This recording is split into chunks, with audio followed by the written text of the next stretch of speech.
La 39e session des comités consultatifs interafricains du Conseil africain et malgache pour l'enseignement supérieur est officiellement lancée ce lundi au Palais des Congrès de Cotonou. Le comité consultatif interafricain du CAMES, à travers les travaux, constitue un cadre commun aux pays membres du CAMES pour la promotion des enseignants et chercheurs.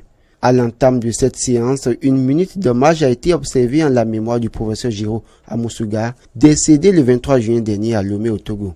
Ainsi, les enseignants et chercheurs sont inscrits sur la liste d'aptitude aux fonctions de maître assistant ou chargé de recherche, maître de conférence ou maître de recherche et de professeur titulaire ou directeur de recherche. Les enseignants candidats à cette évaluation sont de plusieurs domaines. Les membres du différent CTS vont procéder à un examen sans complaisance de 1427 dossiers des candidats postulant au grade prévu dans l'architecture académique de notre espace commun.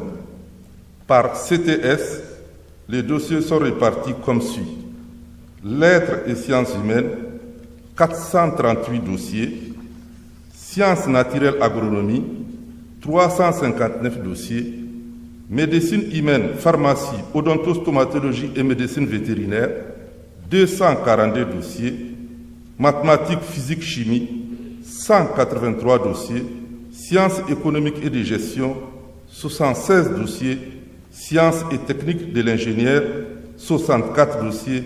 Sciences juridiques et politiques, 51 dossiers. Sciences et techniques des activités physiques et sportives, 14 dossiers. Le CAMES est un espace de convivialité qui se construit depuis près d'un demi-siècle et se consolide sous plusieurs aspects à travers les programmes qu'il met en œuvre.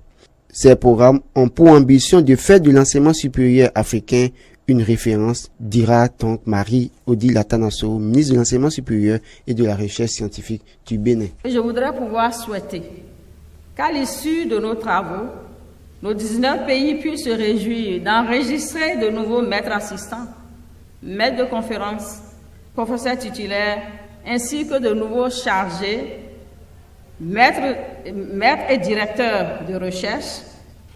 Si, malgré la rigueur objective souhaitée, le Bénin ramenait un bon score, le pays serait encore plus fier d'avoir accueilli cette session de CCI du CAMES. Les 19 pays de l'espace francophone africain, en signant la convention créant le CAMES, ont senti le besoin d'une mutualisation des expériences en matière d'enseignement supérieur et de recherche scientifique.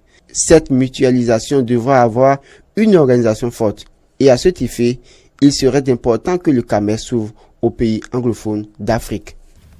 Et je lance donc un appel pour une plus grande coopération universitaire entre le CAMES et l'Afrique anglophone. J'allais dire l'autre Afrique. En effet, le principe de mutualisation qui a conduit à la création du CAMES nous invite à nous ouvrir à nos autres frères africains.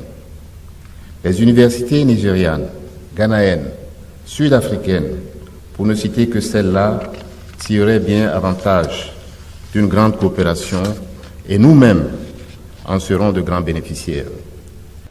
Les travaux de cette 39e session prennent fin le 20 juillet prochain.